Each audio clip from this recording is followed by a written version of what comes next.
पुराणों में अशोक को किस नाम से जाना जाता है? अशोकवर्धन। किस अभिलेख में अशोक ने स्वयं को मगध का राजा बताया है? भाब्रू अभिलेख में। अशोक द्वारा स्थापित शिलालेखों की संख्या कितनी है? तो 14 शिलालेख हैं। अशोक के शिलालेख का पता किसने लगाया था? फद्रेटी फैनथेयर ने 1750 ईस्वी में। पुराणों में अशोक को किस नाम से जाना जाता है? तो अशोकवर्धन। अशोक के अभिलेखों को पढ़ने में सबसे पहले सफलता किसे मिली? तो जेम्स प्रिंसेप 1837 ईस्वी को। सम्राट अशोक ने कलिंग पर कब आक्रमण किया? 261 ईसा पूर्व में। अशोक ने किस घटना के बाद युद्ध नीति का त्याग किया? कलिंग युद्ध के बाद युद्ध न करने का प्रण किया। कलिंग युद्ध का वर्णन किस अभिलेख से मिलता है? तो 13वें अभिलेख में।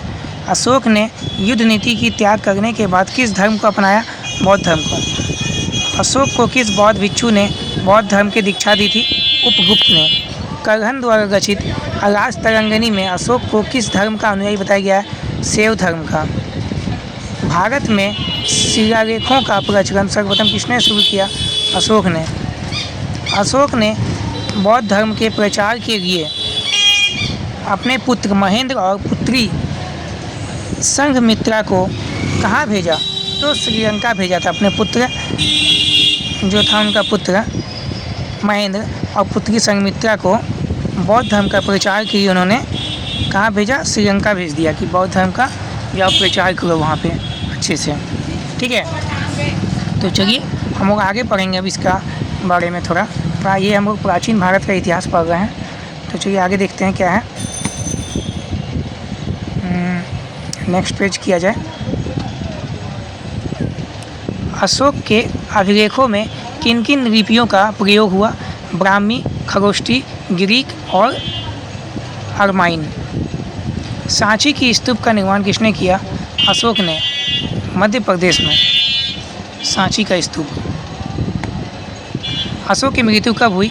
232 ईसा पूर्व में। मौर्य वंश का अंतिम शासक बृहद्रथ था। बृहद्रथ की हत्या किसने करवाई थी? पुष्यमित्र शुंग ने 185 ईसा पूर्व में। मौर्य वंश का अंतिम कर शुंग वंश की स्थापना की थी। मौर्य वंश का अंत कर शुंग वंश की स्थापना की थी किसने? पुष्यमित्र शुंग ने। शुंग काल में किस धर्म का उदय और विकास हुआ? वैष्णव धर्म का। महाभाष्य नामक पुस्तक किसने लिखी? थी पतंजलि ने। ये बड़ा पूछा जाता है, बड़ा इंपॉर्टेंट प्रश्न महाभाष्य नामक। ठीक है, भरहुत स्तूप का निर्माण किसने किया? तो पुष्यमित्र शुंग ने। पुष्यमित्र शुंग ने किस इंडो यूनानी को हराया था? मिनाडर को। शुंग वंश का अंतिम शासक कौन था? देवभूति। देवभूति की हत्या किसने की? सेनापति वासुदेव ने।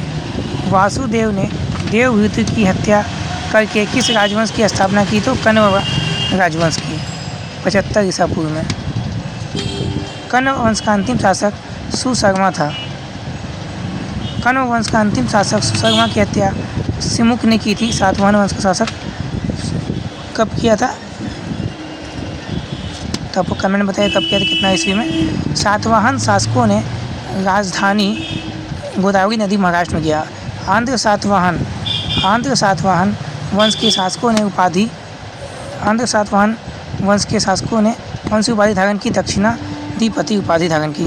सातवाहन वंश का शक्तिशाली शासक कौन था? गौतमीपुत्र सातकर्णी। ठीक है, तो चलिए इसी के साथ आज का प्राचीन भारत का इतिहास का हमारा क्लास आज की ये समाप्त होता है। यहाँ चैनल पर नए हैं तो सब्सक्राइब कीजिएगा। धन्यवाद। जय हिंद।